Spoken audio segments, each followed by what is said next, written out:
Soybean তো আমরা অনেকভাবে খেয়ে থাকি, এইভাবে একবার সয়াবিন রান্না করে খেয়ে দেখো, ভীষণ সুস্বাদু হয় খেতে। তো এই সয়াবিনের রেসিপিটা কীভাবে তৈরি করছি সেটা তোমাদের সাথে শেয়ার করব। তার আগে যারা আমার চ্যানেলটা নতুন আছো প্লিজ চ্যানেলটা সাবস্ক্রাইব করে পাশে থাকা বেল আইকনে ক্লিক করে দিও, তাহলে যখনই নতুন নতুন ভিডিও আপলোড দেবো সবার আগে পৌঁছে যাবে তোমাদের কাছে। আর কমেন্ট আর লাইক করতে কিন্তু ভিডিওতে ভুলবে না, তোমরা কিন্তু একদমই লাইক করতে চাও না ভিডিওতে। তো এখানে আমি নিয়েছি 50 গ্রামের মতো সয়াবিনটাকে সেদ্ধ করে নিয়ে দিয়েছি এখানে 1 চা চামচ সাদা সর্ষে। তোমাদের কাছে সাদা সর্ষে না থাকলে কালো সর্ষে নিতে পারো। এগুলোকে আমি মিক্সিতে পেস্ট করে নেব।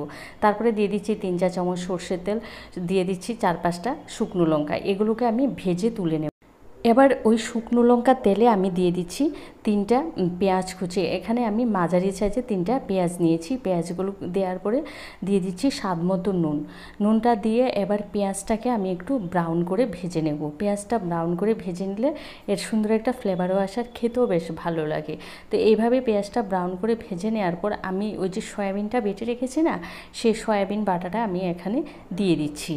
সয়াবিন বাটাটা দিয়ে একে একে বাকি সব মশলাগুলো দিয়ে দিচ্ছি। এখানে দিয়ে দিচ্ছি আমি হলুদ গুঁড়া, আর আগে দিয়ে দিচ্ছি আমি প্রথমে রসুন বাটা 1.5 চা চামচ, কাঁচা লঙ্কা বাটা 1 চা চামচ।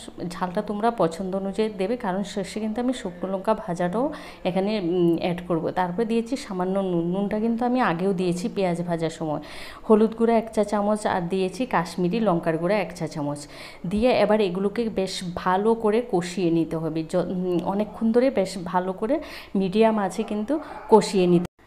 এভাবে কষিয়ে নেওয়ার পর তারপরে যখন অনেকটাই কষানো হয়ে গেছে, জলটা টেনে আসছে, তারপরে মাঝখানে আমি ফাঁকা করে 1 চা চামচ দিয়েছি সাদা তেল, আর দিয়েছি 1/2 চা চামচ কালো জিরা ফোড়ন দিয়ে 30 সেকেন্ডের মতো ভেজে একটা সুন্দর ফ্লেভার আসলে আবারও একসাথে আমি মিশিয়ে নেব। এভাবে বেশ অনেকক্ষণ ধরে মেশানোর পর দেখবে জলটা একদম শুকিয়ে এসেছে। তখন এখানে আমি দিয়ে দেব 1 চা চামচ চিনিটা দিলে যে কোনো বাটা ভর্তায় চিনি দিলে ফ্লেভারটাও ভালো হয়। তো এখানে আমি দেখো আগে দিয়ে দিয়েছি যে শুকনো লঙ্কাটা আমি ভেজে নিয়েছি, সেই ভাজা শুকনো লঙ্কাটা দিয়ে ভালো করে একটু মিশিয়ে তারপরে দিয়ে দিচ্ছি আমি চিনি। এটা তোমরা আগে পরে করতে পারো, কোনো সমস্যা নেই।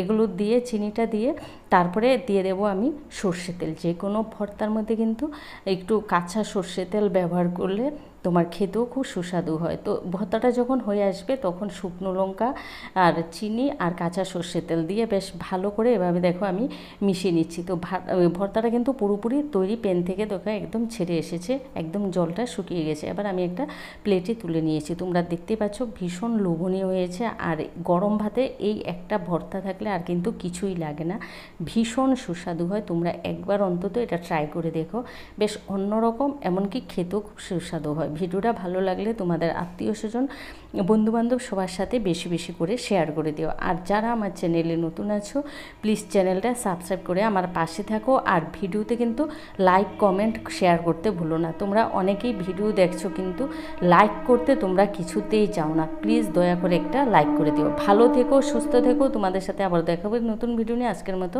টাটা।